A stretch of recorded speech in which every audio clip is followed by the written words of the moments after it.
In chapter 1144, Oda revealed another hint that seems to confirm Gunko's tragic past. I want to start this video by sharing a short but very interesting theory and then review the entire chapter. Gunko is shown listening to music through headphones marked with the letters TD, and her favorite song is New World, Brook's song. So her biggest fear is Nika, aka Luffy, and her favorite artist is Brook. Gunko is not just a random holy knight. Every chapter reveals more and more about her, and now I'm 100% convinced that she's going to be one of the most important characters in this arc. What if I told you she's someone we already know? Carrie on Twitter suggests that she's actually Victoria from Eustace Kid's flashback. Victoria was Kid and Killer's first love, and she perfectly matches Gunko's description: the hair, the eyelashes, the harsh personality, and the sensitivity to being laughed at, as seen in chapter 1135. According to Oda, Victoria was killed as a child by the leader of a gang on their home island. However, that gang was only vaguely mentioned. What if it wasn't just any gang, but actually the Holy Knights invading their island? There are hints from an SBS that imply this possibility. Kid's grudge against red-haired Shanks might come from a misunderstanding. Maybe the Shanks Kid saw on his island was actually Shamrock, Shanks' twin brother, and Shamrock was involved in Victoria's supposed death. It's possible she wasn't killed, but trafficked. The injuries from the attack could explain why she wears bandages now. This theory opens up a compelling backstory for Kid and Killer. It also suggests that some Holy Knights might be recruited through child trafficking, similar to what Mother Carmel did on Elbaf. Interestingly, there's another Victoria in One Piece, Victoria Cindy. She was believed to be dead, but was later revealed to be alive, forced to serve in a dark castle. In fact, Oda's Thriller Bark notes featured a sketch of a mummy-like woman, which feels strangely familiar when you look at Gunko. Also, Killer wears a mask and bandages to hide his identity, and that's a strong thematic parallel with Gunko's design. Both could be hiding painful pasts. Let's talk about her name.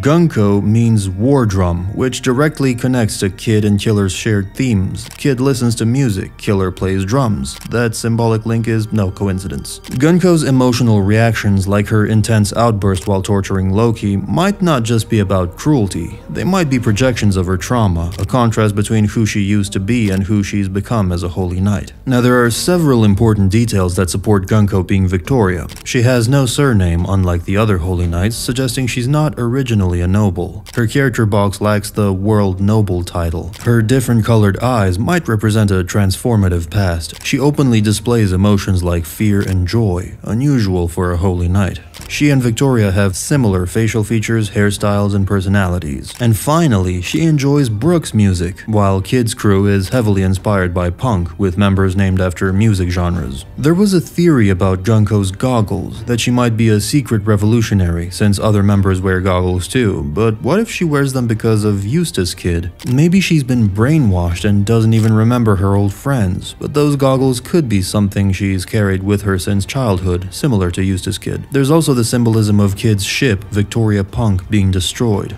That could represent the emotional impact of facing Gunko, someone who embodies the loss of the Victoria she once loved. And if Shamrock really was involved in what happened on Kid's Island, it would parallel Doflamingo's connection with Law. Maybe Shamrock orchestrated everything. The fact that Elbaf is an unaffiliated island like Kid's strengthens this connection. So I believe Gunko and Shamrock's arrival on Elbaf is no coincidence. Shamrock might have rescued and trafficked Victoria, raising her as Gunko, just like Mother Carmel. Victoria's childhood strength could have caught his attention, just as Garling took an interest in York. This scenario would position Shamrock as directly or indirectly responsible for igniting Kid's pirate journey, mirroring his twin brother Shanks' influence on Luffy. And that's a powerful parallel to show that pursuing freedom and joy leads further than chasing revenge. And it shows how childhood experiences deeply affect who we become. I'm nearly certain we'll see Kid and Killer on Elbaf. Oda wouldn't kill off such important characters so easily. They might have lost their ship and crew, but I'm 100% sure they're alive, and they'll play a key role in this arc. Ultimately, if Gunko really is Victoria, it could dramatically develop Kid and Killer's characters and make them very important to Elbaf's storyline. Eustace Kid's dreams were crushed. He won't become the Pirate King, but he and Killer will still get a happy ending. They'll reunite with Gunko, and in the end, becoming pirates and heading to the New World, despite Kid losing his arm and Killer eating a smile devil fruit, will have all been worth it. Now, let's continue by reviewing the chapter. Chapter 1144 starts with Frankie and Ripley arriving at at a strange facility that resembles a massive robot. Surprisingly, Lilith and Bonnie are already there. We know that Vegapunk had some kind of connection with the Giants, so it's likely he already knew about this hidden place. It's revealed that this facility is around 3,000 years old, so it's probably from the first world. At Egghead, we saw Emmet, Joy Boy's robot from the second world. Everything hints that Frankie is the robot from the third, the current world. He was the first one to see the ancient mural where he looked exactly like Emmet, and now he's also the first to encounter the 3,000-year-old robot. Later, we see Brook asking if Dragger, a giant skeleton, is a larger version of himself. I'm starting to wonder if all the Straw Hats have past versions. For Luffy and Frankie, it seems obvious. There are also some hints regarding Nami, Robin, and Usopp. This makes the story more interesting, but at the same time it suggests a sense of fate, which I'm not a big fan of. Still, I trust Oda completely. The Straw Hats start talking about these strange phenomena and conclude that it must be the work of devil fruits. Ja Rule tells the other giants to warn the entire country that 2 human intruders have infiltrated Elbaf. Of course, Brook points out that, based on everything happening in Elbaf, there must be more than just 2 people, and that makes sense because Killingham's powers can do many things that could even be counted as the equivalent of multiple devil fruits. Kids are asleep, surrounded by horns, led by arrows, and there are monsters everywhere. But I believe Ja Rule knows about the intruders. I believe he's working with the Celestial Dragons and already knew that Shamrock and Gunko were planning to arrive in Elbaf. There are several reasons why I think this. The first strange thing is that Ja Rule has Harold's sword stuck in his head. We know Loki killed his father, but we still don't know the full story, so that sword in Ja Rule's head remains a very strange detail. There are even more hints from Big Mom's flashback that suggest he might be a traitor. First of all, he truly seems evil. Ja Rule tried to kill Lin Lin when she was a child, while she was asleep.